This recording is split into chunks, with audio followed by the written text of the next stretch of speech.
I'm Didi Arunki, and I'm in the Aviation Explorers Post 445. I live right across the street from the airport. I've lived there my entire life, and planes taking off and landing, that was just my wake-up call. It was a normal routine thing. And annually, they have an airport day here. So public gets to come in. I just kind of pop my head in all the time. And the Explorer Post here, they had a booth. They just kind of drawed me right in. They had a bunch of kids there, all in their red shirts. They had a poster and just had all the amazing activities that they do. I was just so enthralled.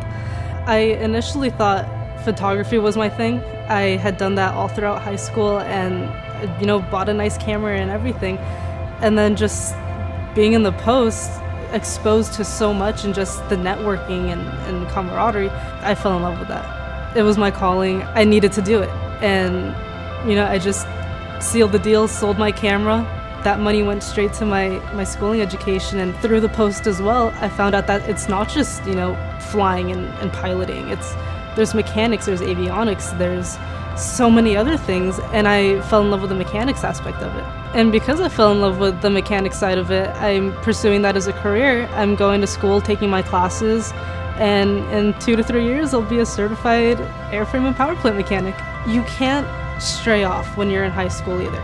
You have to stay focused. You have to just be dedicated to something. And I found out that I loved aviation because of the Exploring program. There's just so many different outlets and different programs. You may find what you love without even knowing what it is. Exploring. Discover your future.